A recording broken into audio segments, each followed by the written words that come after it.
क्या आप जानते हैं, महाभारत में अर्जुन कर्ण भीष्म से भी ज्यादा शक्तिशाली एक योद्धा था जिसे श्री कृष्ण ने खुद रोका था।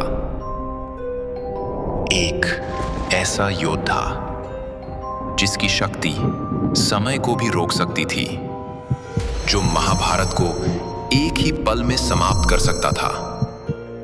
देवी का दिया हुआ 3 बाण का वरदान, एक निशान और सबका विनाश। अगर तुम युद्ध में उतरे तो जीत का निर्णय कौन करेगा?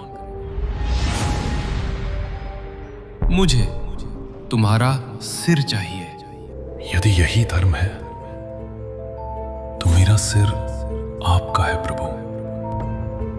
सबसे बड़ा योद्धा जिसने युद्ध लड़ा ही नहीं। दोस्तों, बर्बरीक कोई साधारण योद्धा नहीं था। वो थे भीम के पुत्र घटोत्कच के बेटे, यानी पांडवों के पौत्र।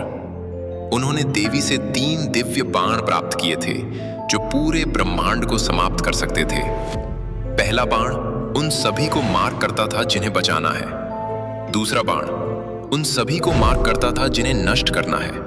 और तीसरा बाण वापस आ जाता था। लेकिन दोस्तों, इन तीनों बाणों की असली शक्ति क्या थी? यही वो रहस्य है जिसे सुनकर आप हैरान हो जाएंगे, जिसने सब बदल दिया। बर्बरीक ने एक प्रतिज्ञा ली थी, वो युद्ध में हमेशा कमजोर पक्ष की तरफ से लड़ेंगे। ये सुनते ही श्री कृष्ण समझ गए, ये व्रत तो युद्ध का अंत ही कर देगा। क्योंकि अगर बर्बरीक कौरवों की तरफ से लड़ते, पांडव कमजोर हो जाते, तो बर्बरीक पांडवों की तरफ आ जाते, फिर कौरव कमजोर हो जाते। ये सिलसिला कभी खत्म नहीं होता।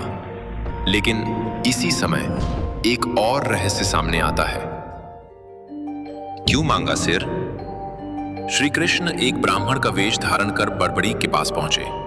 उन्होंने कहा, वीर, मुझे दान में कुछ चाहिए। बर्बरीक ने कहा, मांगो जो चाहो। और तब कृष्ण ने मांगा उनका सिर। दोस्तों, बर्बरीक एक क्षण के लिए रुके, फिर मुस्कुराए। उन्होंने पहचान लिया, ये कोई ब्राह्मण नहीं, स्वयं नारायण है। और फिर उस महान योद्धा ने अपना सिर श्री कृष्ण को अर्पित कर दिया। यही है बर्बरीक का सबसे बड़ा पराक्रम, बाणों से नहीं, भक्ति से। श्री कृष्ण ने बर्बरीक के सिर को एक पहाड़ी पर रख दिया ताकि वो महाभारत का पूरा युद्ध देख सकें। और युद्ध के बाद उन्हें वरदान मिला, कलयुग में तुम खाटू श्याम के नाम से पूजे जाओगे। दोस्तों, अगर बर्बरीक महाभारत के युद्ध में लड़ते तो क्या होता? कमेंट में जरूर लिखें। अगर ये कहानी आपको पसंद आई तो लाइक और शेयर करें, और सनातन कथा को सब्सक्राइब करना न भूलें। जय श्री खाटू श्याम बाबा। धन्यवाद।